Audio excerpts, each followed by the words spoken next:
গণভোট বাতিল হলে নির্বাচিত সংসদের বৈধতা নিয়ে প্রশ্ন উঠবে বলে হুঁশিয়ারি দিয়েছেন জামায়াতের আইনজীবী শিশির মনির। তিনি বলেন, জুলাই জাতীয় সনদ, গণভোট এবং জাতীয় নির্বাচন ওতপ্রোতভাবে জড়িত। একটিকে বাদ দিয়ে অপরটিকে গ্রহণ করার কোনো সুযোগ নেই। বিচার বিভাগের পৃথক সচিবালয় ও বিচারপতি নিয়োগ অধ্যাদেশ অসাংবিধানিক ঘোষণা করে উচ্চ আদালতকে ধ্বংসের পায়তারা চলছে বলে অভিযোগ করে বিচার বিভাগ ও দুদকের স্বাধীনতার প্রশ্নে অন্তর্বর্তীকালীন সরকারের জারি করা অধ্যাদেশ বাতিল করার সুযোগ নেই বলেও মত তার। সংসদে নিরঙ্কুশ সংখ্যাগরিষ্ঠতার সুযোগ নিয়ে যুক্তির চাইতে শক্তি ও অহংকার প্রদর্শন করা হলে পরিণতি ভালো হবে না বলেও হুঁশিয়ারি দেন শিশির মনির। সুপ্রিম কোর্টে আয়োজিত সংবাদ সম্মেলনে তিনি সব মন্তব্য করেন। প্রধান বিচারপতি নিজেই তো সেই কমিশনের প্রধান।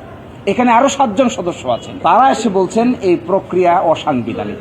প্রক্রিয়া যদি অসাংবিধানিক হয় তাহলে বিচারক নিয়োগ প্রক্রিয়ার ক্ষেত্রে কি ধরনের স্বচ্ছ ব্যবস্থাপনা করতে চান তার সুনির্দিষ্ট প্রস্তাব দিতে হবে। পার্লামেন্টকে মেজরিটি জুড়ে ব্যবহার করে এগুলো করা উচিত না, বরংস স্টেক হোল্ডারদের সঙ্গে কথা বলে উপযুক্ত সমাধান বের করা উচিত।